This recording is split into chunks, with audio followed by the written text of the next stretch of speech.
Halo, Assalamualaikum warahmatullahi wabarakatuh. Wilujeng wengi teman-teman semuanya. Halo, apa kabar? Baik ya. Nah, semoga teman-teman pada malam ini tetap masih semangat, tetap masih antusias untuk mengikuti proses pelatihan administrasi perkantoran yang diselenggarakan oleh DT Peduli ya, Duta Transformasi Insani. Nah, bagaimana nih teman-teman seharian tadi dari pagi sampai dengan sore dan sudah istirahat ya, makan malam, sholat dan sebagainya. Lalu teman-teman masuk ke sesi terakhir. Nah, sebelumnya pertama-tama marilah kita panjatkan puja dan puji syukur atas kehadirat Allah Subhanahu wa taala yang telah memberikan rahmat dan hidayahnya kepada kita semua untuk bisa hadir dalam kegiatan pelatihan administrasi perkantoran disabilitas materi keempat tentang etos kerja dengan 5AS, pendekatan psikologi. Nah,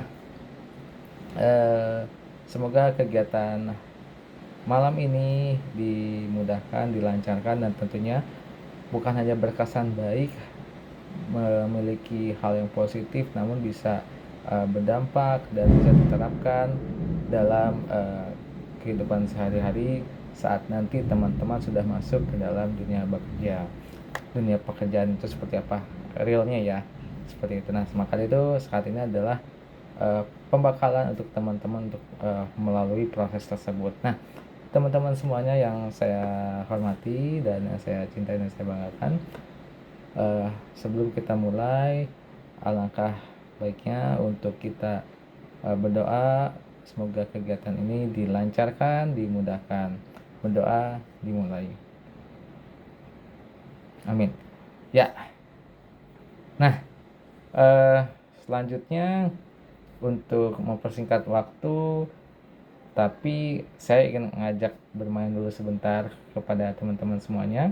Kalau nanti saya bilang semangat pagi, nanti teman-teman jawabnya pagi, pagi, pagi.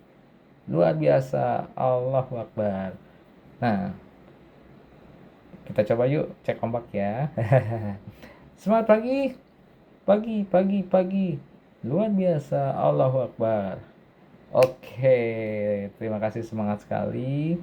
Dan kita berikan tepuk tangan yang sekeras mungkin. Terus sekeras-kerasnya lagi. Ini adalah bentuk apresiasi diri untuk kita menghargai, menghormati, memahami terhadap diri kita. Ayo lebih keras lagi. Tepuk tangan yang sekencang mungkin dan sekeras-kerasnya, bahwa di sini teman-teman bisa dan teman-teman mampu dan mau untuk berkembang dan belajar prosesnya. Oke, tepuk tangan sekali lagi. Tepuk tangan yang meriah sekali lagi ya. Dengan suara nanti yang paling meriah akan mendapatkan coklat. Nah, saya mau lihat nih. Ayo terus tepuk tangan yang keras. Surprise ya. Terus. Nah, ini dia. Oke. Sesi sekarang ice breaking pertamanya sudah selesai ya. Nah, yang dapat coklat boleh sambil dimakan untuk sambil relax. Karena coklat itu bisa membawa suasana yang lebih tenang bagi gitu ya teman-teman ya. Oke, kita lanjut ke pelatihan administrasi perkantoran disabilitas. Dan sebelum kita memulai, pepatah mengatakan tak kenal maka tak sayang. Sebelumnya izin perkenalkan diri terlebih dahulu. Saya ingin memperkenalkan diri, dan mungkin sebagian teman-teman di sini mungkin ada yang sudah mengenal saya, dan bagi yang belum, mohon izin saya memperkenalkan diri kembali atau memperkenalkan diri terlebih dahulu. Nama saya Zulhamka Julianto Kadir. Kakak-kakak, teman-teman semuanya boleh panggil saya Anto. Saya usia masih muda ya. Saya seorang ayah, memiliki seorang istri dan memiliki seorang anak. Saya seorang disabilitas pengguna kursi roda yang aktivitas saya sehari-harinya itu menggunakan kursi roda elektrik, dan tentunya adanya personal assistant untuk menunjang mobilitas dan aktivitas saya untuk menuju produktivitas. Nah, kita harus sedikit menggambarkan, harus mengetahui apa yang menjadi kebutuhan dari diri kita. Jadi kita harus memahami ya, seperti itu teman-teman. Memahami kebutuhan kita. Dan teman-teman semuanya boleh panggil Anto ya. Dan selanjutnya aktivitas saya saat ini yaitu aktivitas formalnya bekerja di salah satu anak perusahaan BUMN ya teman-teman, di Telkomsel, di Infomedia, sebagai petugas customer service atau call center Telkomsel dari tahun 2016 sampai dengan saat ini. Dan selain itu saya juga sebagai pegiat atau pelaku aktivis disabilitas di Bandung Independent Living Center atau BILIK, yang saat ini diamanahi sebagai direktur BILIK, di mana tentunya BILIK ini sebuah wadah organisasi yang mengedepankan filosofi independent living, bagaimana disabilitas itu bertanggung jawab dan bisa mengambil keputusan atas pilihannya. Dan di sini teman-teman semua adalah orang-orang hebat, adalah orang-orang yang bisa menerapkan independent living karena sudah bisa mengambil keputusannya untuk bisa berada di tempat ini. Kita berikan tepuk tangan dulu untuk semangatnya teman-teman semuanya. Dan tentunya terima kasih juga kepada DT Peduli yang sudah memfasilitasi atas terselenggaranya kegiatan pelatihan ini, dan selanjutnya ada proses tahap magang. Maka dari itu teman-teman harus gunakan kesempatan ini, jangan disia-siakan, dan tentunya harus sungguh-sungguh ya, seperti itu. Nah, selain tadi aktivitas saya di pergerakan disabilitas, saya sedang melanjutkan studi jenjang S2 ya, Magister Manajemen, walaupun saya baru masuk kuliah semester 1 di manajemennya baru di bulan September lalu. Menambah aktivitas saya berarti menambah beban aktivitas, tapi ini semua saya lakukan dengan sungguh-sungguh, dengan senang hati, dengan hati yang gembira, dengan hati yang ekspresif, antusias, bahwa setiap apa yang kita lakukan, setiap langkah yang kita lakukan, semua itu adalah proses, dan tentunya akan ada hasil yang baik ketika kita menjalankan prosesnya itu dengan baik dan benar. Oke, kita lanjut ke materi ya. Ini sesi perkenalannya sudah saya sampaikan, dan tentunya di sini kita mau menyampaikan bahwa siapa sih kita ini gitu ya. Siapa sih yang ada di hadapan teman-teman itu? Saya seorang pengguna kursi roda, teman saya Kang Opik pengguna kursi roda dan yang pakai kacamata itu teman disabilitas yang menggunakan teman-teman netra ya, teman netra gitu. Nah, siapa sih kami ini? Siapa sih teman-teman? Berasal dari mana sih? Apa sih yang dialaminya? Bagaimana sih kesehariannya? Kita harus ketahui dulu ya. Kita harus dalami dulu apa yang menjadi kebutuhan dan kebutuhan dari teman-teman disabilitas itu apa yang sedang dia lakukan, mengapa bisa demikian, tantangannya apa sih teman-teman, terus bagaimana masa depannya, apa ada yang sudah teman-teman bayangkan apa gimana masa depannya, karena tentunya teman-teman disabilitas itu masih terbentur dengan adanya hambatan-hambatan, barrier gitu ya. Seorang disabilitas atau teman-teman disabilitas itu memiliki dua hambatan. Yang pertama itu adalah hambatan internal dan hambatan eksternal. Nah, hambatan internal itu ya tentunya keterbatasan yang ada dalam diri kita, tergantung dari ragam disabilitasannya ya. Sesuai definisi Undang-Undang Nomor 8 Tahun 2016, seseorang mengalami hambatan fisik, sensorik, atau mental atau intelektual ataupun ganda dalam jangka waktu yang lama untuk bisa berpartisipasi secara aktif di masyarakat. Nah, itu masuk ke dalam definisi sebagai masuk ke dalam kelompok rentan, yaitu disabilitas. Nah, tentunya dari hambatan internal ini ada yang harus untuk bisa menunjang fasilitas, menunjang aktivitasnya, tentunya adanya alat bantu untuk activity daily living dan aksesan kemandirian. Itu tentunya setiap masing-masing disabilitas itu memiliki ragam alat bantunya, beragam ya, berbeda-beda kebutuhannya. Seperti halnya saya menggunakan kursi roda, itu alat bantu saya, dan asisten kemandirian itu pendampingan untuk menunjang mobilitas aktivitas sehari-hari. Nah, di sini saya foto lagi santai ya di tempat kerja, lagi istirahat. Maaf agak sedikit narsis karena kan di sini untuk saya mau berbicara tentang disabilitas yang bekerja begitu. Jadi saya harus menunjukkan aktivitas-aktivitas saya saat bekerja di sektor formal. Nah, lalu hambatan yang datang kepada teman-teman disabilitas kepada saya ya hampir yaitu terhadap cara pandang terhadap diri sendiri. Nah, kita kita harus bisa berdamai ya dengan kondisi kedisabilitasan kita, bahwa kita ini walaupun dalam keterbatasan kita memiliki hal-hal yang bisa kita bangun, kita capai, dan jangan jadikan disabilitas ini sebagai penghalang begitu teman-teman ya. Dan selanjutnya, nah ini udah masuk ke eksternal, lebih kepada ke tugasnya. Biasanya ini tugasnya atau perannya dari para aktivis nih untuk memperjuangkan bagaimana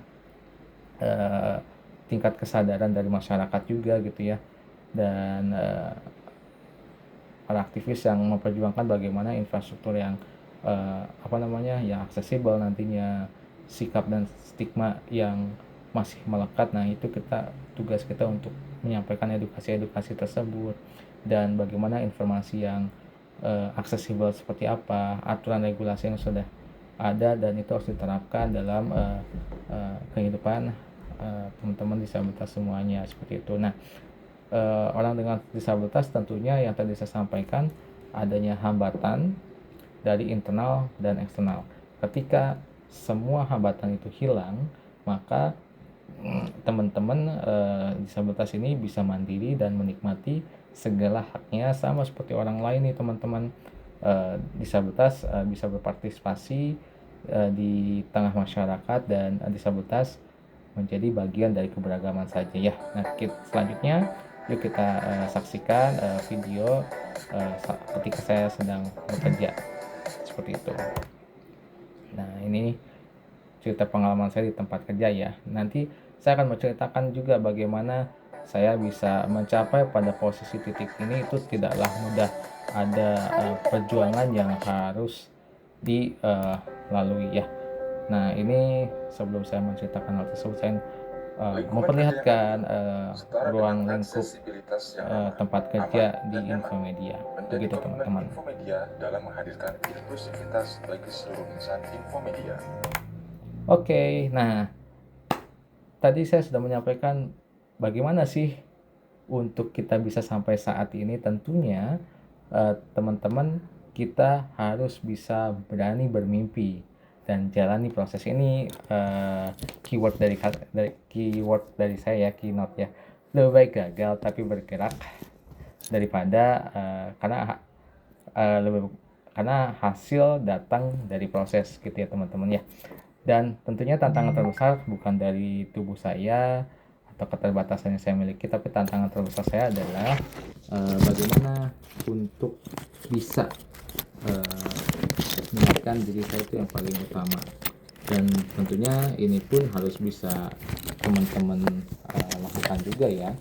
Bagaimana teman-teman nantinya itu harus bisa saling menguatkan ya teman-teman. Dan seiring perjalanan pun semua perjalanan ini tidak semulus jalan tol. Tentunya ada pernah ditolak, pernah diremehkan, pernah dianggap tak mampu, pernah dipandang sebelah mata. Lalu di sini saya belajar tentang hal itu semua, teman-teman. Karena bukan orang lain yang menentukan masa depan saya, tetapi saya sendiri yang menentukan masa depan saya. Saya mau dibawa kemana nih? Saya bisa membawa masa depan saya dengan takdir yang baik atau dengan takdir yang tidak baik. Artinya kita mau bergerak atau tidak. Kita usahakan dulu. Setelah itu prosesnya itu kita kembalikan ke Sang Maha Pencipta. Dalam doa tentu ada ikhtiar, dalam ikhtiar tentu ada doa. Ketika salah satu yang dijalankan itu tidak akan ada hasil yang maksimal, maka teman-teman semua itu harus melakukan doa dan ikhtiar, dan selanjutnya kita pasrahkan dan kita nikmati setiap prosesnya. Nah, sebelum kita lanjut, di sini saya mau menceritakan dulu bagaimana saya bisa sampai ke proses titik ini. Tentunya tidak mudah. Saya menjadi seorang disabilitas di usia 10 tahun karena suatu penyakit langka bernama spinal muscular atrophy, pelemahan otot. Singkat cerita, saya dari SD sampai dengan perguruan kuliah gitu ya, itu di sekolah normal, di sekolah umum, di sekolah biasa gitu ya, bukan SLB. Dulu belum ada istilah sekolah inklusi seperti saat ini gitu, teman-teman. Dan ya, saya bersinggungan dengan teman-teman non disabilitas bahwa saat itu ya saya berpikiran, oh saya bisa ikut berinteraksi dengan teman-teman yang lainnya, walaupun ada cemoohan, ada pun tatapan yang diskriminatif, perilaku yang tidak menyenangkan dan sebagainya. Itu ya saya hadapi semuanya, dan dengan ketegaran yang saya miliki. Saya tidak mendengar apa kata orang lain yang berkaitan dengan keburukan yang itu nantinya akan menambah kekacauan pikiran saya di saat saya itu tidak fokus kepada tujuan yang saya tuju gitu, teman-teman. Nah, singkat ceritanya lagi, saya sudah saat itu ayah saya di tahun 2008 itu masih belum ada digital ya, masih transisi peralihan ke arah digital, membaca koran. Di situ ada berita tentang himpunan wanita penyandang cacat Indonesia, dan di situ ada kontak personnya ya, tentang disabilitas lah, pemberitaan disabilitas. Kalau dulu masih penyandang cacat ya, teman-teman, istilahnya belum dirubah seperti sekarang untuk labeling yang tidak diskriminatif, yang tidak stereotype. Dan di tahun 2008 saat itu saya coba menghubungi, mulai berkenalan, dan singkat ceritanya lagi, saat bertemu dengan ketuanya, saya ditanyakan apa minat kamu, kesukaan kamu apa. Ya, saya sampaikan saya sukanya bermain musik dan saya bisa bermain drum saat itu ya. Masih jiwa anak muda begitu, masih kuliah ya. Saat itu saya dibentukkan band oleh ketua HWDI saat itu, dan beragam ya, ada yang disabilitas dan non disabilitas. Seiring berjalannya waktu lagi, saya tampil di berbagai acara, waktu itu di Cirebon, di Jakarta dan sebagainya, sampai tahun 2010 kurang lebihnya 2 tahun. Dan di situ saya merasakan bahwa saya sambil kuliah sambil main band gitu ya. Di situ saya merasakan bahwa oh, ternyata mencari uang itu susah ya. Saya waktu itu mencari di pas cek sound jam 12 malam, teman-teman bayangin, saat itu hanya mencari uang sebesar 300.000 per orangnya. Itu harus cek sound jam 12 malam, jam 7 pagi harus manggung dan sebagainya. Ini akan acaranya pagi. Nah, itu kesan saya waktu menatap langit sambil berbaring, ada ya bisa rebahan dulu sebentar, ada berbaring itu sambil lihat ke langit. Wah, ternyata cari uang itu susah, maka dari itu kita harus menghargai setiap apa yang kita lakukan. Sekecil apapun kerja keras kita harus syukuri, begitu teman-teman ya. Nah, singkat cerita lagi, saya fokus kepada kuliah kayaknya udah, dan fokus kepada membangun usaha saat itu teman-teman. Saya membangun wirausaha, membuat wirausaha, dan alhamdulillah usaha saya lancar saat itu. Ya ada prosesnya juga gitu ya. Nah, tetapi saat itu saya berpikiran, kalau saya wirausaha, wira swasta, saya kayaknya belum bisa berbuat banyak deh, tidak berdampak, karena wirausaha yang saya buat ini itu bukan secara sistematis yang autopilot yang bisnismen kayak lain yang membentuk perusahaan, tapi ini mikro usaha kecil gitu ya, bisa menghidupi keluarga tetapi tidak bisa bermanfaat untuk orang banyak gitu, dan kita tidak bisa memberikan contoh baik, pilot project success story untuk orang lain. Mungkin teman-teman disabilitas, atau saat itu saya berpikiran untuk memulai usaha bisa dimulai kapanpun dimanapun gitu istilahnya. Tapi kalau untuk kita bekerja, itu teman-teman tahu sendiri ya, kalau kita mau melamar kerja ada batas usia, pendidikan dan sebagainya ya. Walaupun saat ini kita sedang memperjuangkan untuk tidak ada diskriminatif kepada teman-teman, khususnya teman-teman disabilitas, karena itu akan menghambat teman-teman untuk masuk ke dunia kerja di sektor formal maupun informal.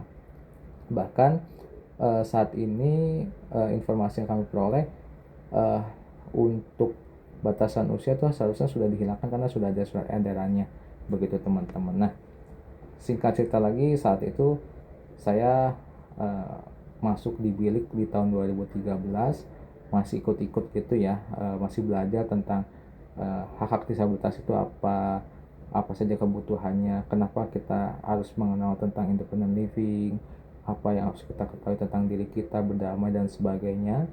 Dan singkat ceritanya lagi, di tahun 2015 itu ada kesempatan saya untuk menjadi kontributor di media online solidarnews.com di Yogyakarta, tapi itu media online secara tentang pemberitaan disabilitas, dan alhamdulillah saya keterima itu sebagai freelancer ya, ketika kita menulis dibayar begitu. Dan jadi saya aktivitasnya di bilik freelancer juga.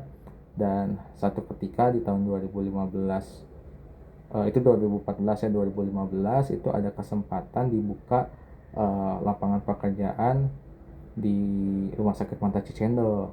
Nah, ini saya mendapatkan informasi tentunya dari organisasi bilik gitu ya, yang dimana saat saya sebelum masuk bilik, ketika saya sudah lulus kuliah, saya memasukkan lamaran pekerjaan itu puluhan perusahaan. Saat itu tidak ada satupun yang saya dapat sampai tahap interview dulu deh, belum ada, atau seleksi administratif, ikut seleksi dulu, itu nggak sampai tahap situ karena saya mencantumkan disabilitas. Oke. Nah, di situ saya udahlah, mungkin memang disabilitas sulit gitu ya untuk masuk ke dunia kerja. Dan saya singkat lagi ceritanya, tahun 2015 itu ya saya dapat informasi bahwa ada lowongan untuk di Rumah Sakit Mata Cicendo. Saat itu saya berpikir usia masih 25 tahun ya, kesempatan itu nggak akan datang dua kali. Saya coba ikut lamar, kalau nggak salah itu ada 20 orang ya, kalau nggak salah itu ada 20 orang yang melamar, dan saya ikuti tahap tes tertulis, tes psikolog, sampai tahap interview. Saya lolos hingga 4 pas tes terakhir yang pas interview, dari 4 orang itu 2 orang yang diterima, 2 orang yang enggak. Nah, saya termasuk 2 orang yang enggak keterima.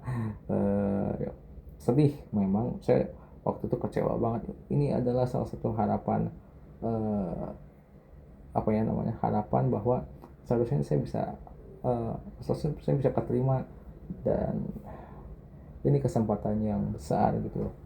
Tapi ya balik lagi, ini belum rezekinya, belum jalannya, dan yang gak disangka-sangka Allah itu maha baik. eh, Tadi kan saya menyampaikan bahwa beranilah untuk berini dan nikmati setiap prosesnya, begitu ya teman-teman. Ketika Allah tidak mentakdirkan saya bekerja di rumah sakit Cicendo, ternyata ada cerita baik yang saya dapatkan, yaitu saya mendapatkan beasiswa ke Australia untuk mengikuti studi uh, kursus singkat, 20 orang penyandang disabilitas dari Indonesia, dari berbagai kota, berangkat ke Australia untuk belajar tentang inklusivitas, tentang organisasi, leadership, manajemen organisasi disabilitas. Bayangkan teman-teman, yang tadinya saya kecewa, sedih, marah, dan sebagainya, ternyata Allah berikan hadiah yang itu membuat di luar dari nalar. Memang saat itu saya punya mimpi, saya ingin ke luar negeri tanpa hasil dari perjuangan yang saya miliki. Saya ikuti prosesnya dan sebagainya, alhamdulillah keterima. Ya, tahun 2016 saya berangkat ke Australia, di negara yang akses bebas hambatan. Kami dari ragam disabilitas yang berangkat ke sana, mulai dari yang tuli, netra, disabilitas tongkat, fisik, dan sebagainya. Intinya ragam disabilitas. Kita di sana tidak ada hambatan apapun, dari apartemen sampai hotel, balik lagi ke hotel, ke apartemen, menggunakan fasilitas publik, kantor, mall, dan sebagainya, itu tanpa ada hambatan. Di situ saya benar-benar merdeka sekali teman-teman. Saya kurang lebihnya proses pembelajaran sekitar kurang lebihnya 1 bulan. Ingat banget waktu itu di bulan Januari, dan saya baru pulang ke Indonesia di akhir Januari, dan baru juga 2 minggu teman-teman, 2 minggu atau 3 minggu saya lupa, lagi-lagi Allah memberikan kabar baik lagi, memberikan anugerah lagi, hadiah lagi dari atas, apa ya namanya, hadiah, yaitu ada dibuka lowongan pekerjaan di Infomedia. Saat itu jemput bola dalam artian bagian HR-nya Infomedia datang ke bilik, memberikan informasi bahwa Infomedia saat ini sedang membuka lowongan pekerjaan formasi untuk teman-teman disabilitas, dan jika memenuhi ketentuannya, kualifikasinya, silahkan mendaftar. Dan saat itu tanpa panjang lebar saya melamar dengan kualifikasi yang saya miliki, kompeten yang saya miliki. Kalau memang saya terpilih, memang itu rezekinya. Kalau tidak, ya baik lagi, mungkin ada jalan lain yang harus saya hadapi. Ya, saya minta persetujuan juga kepada direktur bilik saat itu, dan alhamdulillah segala mengikuti prosesnya dan saya keterima. Dan sampai saat ini saya bekerja di Infomedia, walaupun ada lika-likunya ya di dunia pekerjaan. Dan nanti saya akan menceritakan tentang bagaimana sih suka dukanya bekerja di sektor formal, begitu ya teman-teman ya. Nah, ini singkat ceritanya yang tentang bagaimana saya bekerja gitu. Dan selanjutnya tentang pendekatan psikologi dalam membentuk etos kerja ya teman-teman ya. Nah, sesuai teori growth mindset Carol Dweck, orang sukses memandang kegagalan sebagai bagian belajar, bukan akhir. Nah, tadi kan saya sudah menceritakan tentang proses kegagalan saya saat tidak diterima sampai terima lagi, dan di situ ada prosesnya ya teman-teman ya. Jadi bukan akhir tapi awal dari kesuksesan. Nah, ini harus ditanamkan kepada diri teman-teman ya. Ketika menghadapi tantangan mobilitas, nah itu teman-teman harus bisa belajar adaptasi ya. Apalagi teman-teman eh, dengan keterbatasannya ini, kita harus adaptif, menjadi yang adaptif, belajar adaptif lah intinya, seperti itu. Nah, di sini saya mencontohkan ketika saya bekerja ya sebagai call center. eh, Ketika ada kesalahan ya perbaiki gitu, dan bukan jadi oh saya ini keluar, enggak, saya belajar dari kesalahan, semuanya proses. Dan tentunya perjalanan menjadi seorang pekerja call center itu bukan hal yang mudah gitu ya. Dan contoh lain terkait ketika saya memimpin organisasi, uh, menjadi leadership itu memiliki karakter setiap SDM-nya, sumber daya manusianya itu tentunya berbeda-beda, memiliki karakternya masing-masing. Nah, artinya grow mindset. Jadi kita ini harus berpikiran terbuka, harus banyak belajar, dan tentunya jangan menyerah ya, tidak menyerah. Jadi jangan sampai baru ini selesai menyerah dan sebagainya. Dan selanjutnya pendekatan psikologi dalam membentuk etos kerja. Nah, self efficacy menurut Albert Bandura, keyakinan diri bahwa saya bisa. Kita harus percaya diri, kita harus menanamkan dalam diri kita, kita mampu, kita bisa. Jangan katakan tidak, tapi lakukan dulu, saya bisa, saya bisa, saya bisa. Ini penting, kenapa? Karena dari kita, kalau kita tidak confident, tidak percaya diri, bagaimana kita bisa meyakinkan orang lain kepada diri kita? Makanya itu kita harus yakin ya. Contohnya ya, show it, buktikan. Dan kita atur, kelola. Manajemen itu kan mengelola ya, kita kelola semuanya. Ini yang saya hadapi ya. Tadi saya sudah menceritakan bagaimana mengelola waktu kita. Saya bisa kok membuktikan ke semuanya. Dengan keterbatasan saya miliki, saya bisa bekerja, bisa sambil kuliah, dan sekarang bisa berani tampil di depan teman-teman semuanya dan sebagainya. Artinya confident, yakin, percaya diri, self efficacy, percaya bahwa kita mampu, kita bisa mengeksekusi rencana yang kita sudah susun, kita buat. Jadi tadi balik lagi, make a plan, buat rencana, dan berani untuk bermimpi. The dream come true, nanti mimpi itu akan terwujud ya. Dan selanjutnya teman-teman, ada teori motivasi internal, self determination theory ya. Ada 3 kebutuhan dasar manusia, tentunya otonomi, bagaimana kita untuk mengatur diri, kompetensi, kita harus memiliki kompetensi, kemampuan kita ini seperti apa nantinya, relatedness ya, kita harus bisa diterima dan terhubung. Nah, di sini peserta teman-teman disabilitas ini pastinya harus memiliki 3 kebutuhan ini ya, seperti itu. Nah, ini saya ambil contoh lagi dalam diri saya, dan ini teman-teman coba diterapkan dalam diri teman-teman, apa yang menjadi autonominya begitu ya. Misalkan kalau saya di sini bisa hidup mandiri dengan kursi roda dan asisten kemandiriannya. Nah, teman-teman itu apa? Nanti kompetensinya apa? Kompetensinya apa? Oke, kalau saya sendiri bekerja di Infomedia, sedang kuliah juga, kompeten yang saya miliki, saya ahli dalam berbicara misalkan, atau saya ahli di bidang IT karena saya basicnya IT juga gitu ya. Dan relatedness,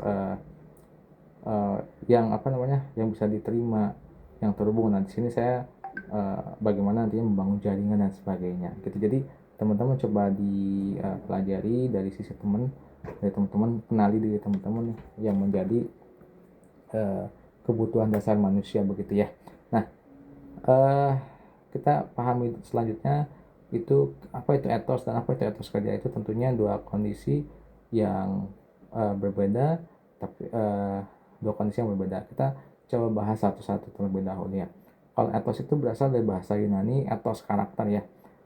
cara hidup seseorang. Sederhananya itu bagaimana kita menjalani hidup dan bekerja. Dan kalau etos kerja itu adalah nilai sikap mental dan kebiasaan positif yang menentukan kualitas seseorang dalam bekerja. Karena ini kita berbicara ruang lingkup di dunia pekerjaan. Nah, apa sih etos kerja? Bagaimana kita etos kerja mencangkup atau meliputi, kita tentunya harus disiplin ya. Teman-teman, ini penting sekali disiplin. Itu dan ketika kita diberikan tugas, apalagi nanti kan administrasi perkantoran ya dan marketing, kalau saya lihat dari materinya, bagaimana teman-teman harus bisa bertanggung jawab atas job desknya atau tugasnya masing-masing, disiplin mulai dari pengerjaannya dan sebagainya, dan paling penting adalah integritas, kejujuran. Karena di dunia pekerjaan, jujur, integritas itu hal yang paling utama, dan attitude, sikap ya, sikap kita. Nah, kita harus punya komitmen juga nih ketika memasuki dunia bekerja gitu ya, dunia kerja. Lalu konsisten, kita harus konsisten dan tentunya kita memiliki sikap profesional. Walaupun kita masih dalam tahap belajar, tadi kan saya menyampaikan bahwa ada proses kegagalan, belajar lagi. Nah, profesional itu tentunya ada yang memang sudah profesional dalam di awalnya, ada pun yang memang harus dalam proses gitu. Nah, kita nikmati setiap prosesnya itu dan untuk mewujudkan profesionalisme. Nah, kita lanjut etos kerja 5S. Prinsip sederhana ini sangat kuat memandu perilaku profesional. Nah, etos kerja ini 5S ini sering dikumandangkan oleh Agim ya, seperti itu. Nah, apa aja sih yang masuk ke dalam etos kerja 5S? Pokoknya as belakangnya itu teman-teman. Nah, sebelum kita lanjut ke materinya, kita ice breaking dulu. Yuk kita bangun energi positifnya. Saya ingin mendengar dari teman-teman satu kata yang menggambarkan perasaan hari ini ya teman-teman. Boleh? Oke, terima kasih. Dan sebelum kita lanjut, semangat pagi. Pagi. Luar biasa. Allahu Akbar. Oke, next kita lanjut lagi ya teman-teman. Nah, tadi kita akan membahas tentang 5 etos kerja. Yaitu 5S. AS yang pertama adalah kerja keras. Nah, kerja keras ini adalah fondasi ya. Bagaimana saat kita memiliki keinginan untuk bergerak melakukan sesuatu. Dan di sini pengalaman pribadi saya itu fondasi saya, karena saya memiliki kerja keras yang kuat. Tahu nggak teman-teman, menjadi seorang call center itu, petugas call center itu harus mengangkat telepon ratusan tiap harinya dari ragam karakter pelanggan loh teman-teman. Entah itu nanti dimarahin, di apa dan sebagainya, itu harus udah mulai terbiasa. Nah, nanti teman-teman kalau misalkan di bagian administrasi, teman-teman harus kerja keras bagaimana untuk membuat laporan yang baik. Dan kalau bagian marketing tentunya nanti akan ketemu dengan lapangan gitu ya. Nah, bagaimana menghadapi customer yang kondisinya itu memiliki berbagai macam karakter. Nah, tentunya bekerja dimanapun, baik itu dalam segi pelayanan, kita di back office, kita harus ramah walaupun dalam kondisi tekanan yang tinggi. Nah, di sini saya tentunya dapat tekanan dari atasan dan tekanan dari pelanggan. Nah, teman-teman yang ada di administrasi mungkin jika ada tekanan dari atasan atau teamworknya itu di teamworknya itu sebetulnya bentuk dari karena kita untuk mencapai tujuan organisasi kita harus ada teamwork, jadi kita harus tetap ramah juga.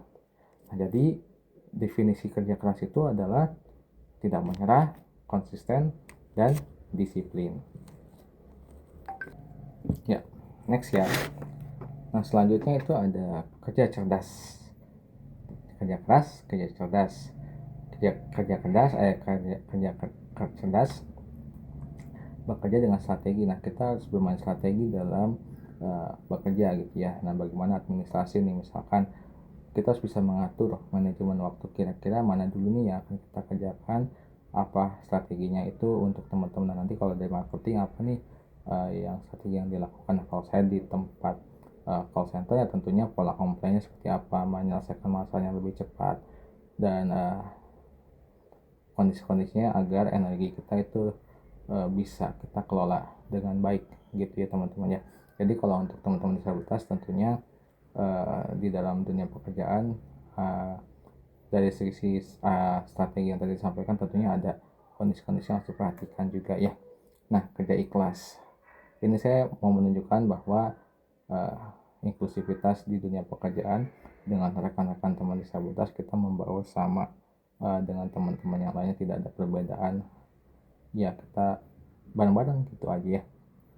Kerja ikhlas membebaskan pikiran. Ikhlas bukan berarti pasrah ya teman-teman, tapi menghilangkan beban emosi negatif. Nah, belajar ikhlas dari pengalaman hidup, yaitu tidak semua orang ramah, tidak semua tempat itu aksesibel, tidak semua kesempatan itu mudah, tapi bekerja ikhlas, energi lebih positif, dan tunjukkan performa yang baik. Tentunya lakukan yang terbaik dan tetap melakukan advokasi di setiap kesempatan, begitu teman-teman. Dan selanjutnya kerja tuntas, tidak ada pekerjaan yang bergantung. Jadi jangan dipamerkan ya, ketika teman-teman di uh, bisa melakukan sesuatu ya kerjakan, jangan ditunda-tunda, karena itu kerjaan itu akan terus berdatangan. Nanti jangan sampai menumpuk-numpuk, nanti itu akan jadi beban pikiran teman-teman. Nah, pastinya uh, bikin perusahaan senang, yaitu nanti teman-teman akan dihargai, tentunya bisa dipercaya, bisa menyelesaikan tugas tanpa banyak instruksi ulang misalnya. Nah, kalau di bidang call center ya, ketika penyelesaian sudah selesai berarti kerjanya sudah tuntas gitu ya. Nah, yang terakhir adalah kerja berkualitas. Level tertinggi dari atas kerja itu bukan hanya selesai tapi bernilai lebih, out of the box. Kalau misalkan kita uh, out of the box itu di luar dari di luar dari ini ya, gitulah pokoknya mah. Jadi bagaimana kita salah satu contohnya aja ya, bagaimana kita harus bisa menerapkan tepat waktu, membuat laporan dengan yang baik, rapi, dan prosesnya yang baik. Nah, tentunya nanti kualitas membuat seseorang diingat dan dihargai teman-teman. Jadi teman-teman harus bisa melakukan uh, kerja berkualitas nantinya. Nah, kita masuk ke storytelling dan selanjutnya, bagaimana sih budaya kerja umum di perusahaan? Nah, di sini budaya kerja modern tentunya komunikasi profesional, tepat waktu, terbuka pada masukan, adaptif, terhadap perubahan. Nanti ada teamwork ya. Nah, sekarang etika digital. Nah, jangan sekali-kali untuk teman-teman upload tentang kekurangan dari perusahaan kita ya. Kalau misalkan ada yang tidak dirasa kurang baik, bicarakan baik-baik dengan uh, perusahaan tersebut, sampaikan apa yang menjadi kebutuhannya.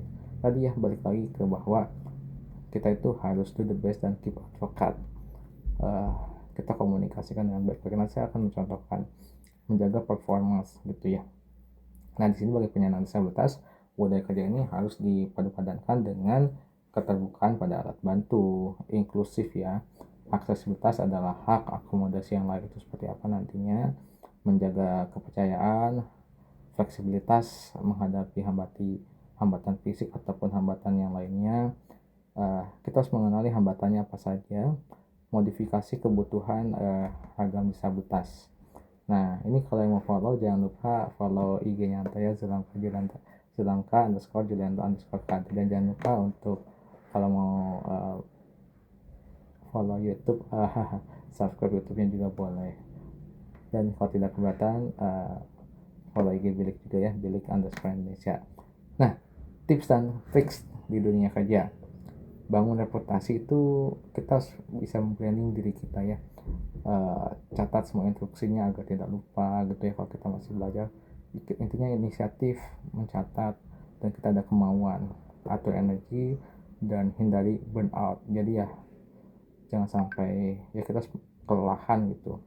Dan berani bertanya ketika tidak paham. Jadi kita harus asertif ya, kita harus bertanya dan tegas soal kebutuhan aksesibilitas, belajar terus setiap hari karena setiap orang itu sebagai pembelajar ya. Jaga hubungan baik dengan rekan kerja, itu paling utama juga.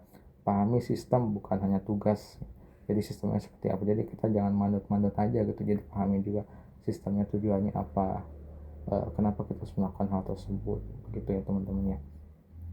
Tetapkan tujuan dan review setiap minggu ya, kita harus melakukan review apa yang sudah kita kerjakan ini, tujuannya dan sebagainya ya. Dan selalu ingat alasan bekerja. Tentunya kita di sini ada kita bekerja bukan hanya untuk diri kita saja, tapi ada orang-orang di belakang kita itu seperti apa nantinya, ada keluarga, masa depan, dan Anda harus bisa menjadi success story. Nah, di sini saya punya kata-kata bijak lagi nih teman-teman. Nah, kenapa? Jadi teman-teman ingat tujuan Anda bekerja.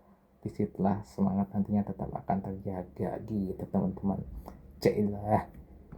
Nah, selanjutnya kita sudah berbahas tentang etos dunia kerja, 5S, dan tadi kita sudah ada pendekatan yang lainnya ya. Dan tentunya apa saja sih yang menjadi dasar hukum di Indonesia, kita ketahui, dan kita ketahui bahwa sesuai Undang-Undang Nomor 8 Tahun 2016, salah satunya tentang pekerjaan 1% untuk tenaga, perusahaan wajib mempekerjakan tenaga kerja penyandang disabilitas, dan 2% untuk di sektor pemerintahan, BUMN dan BUMD.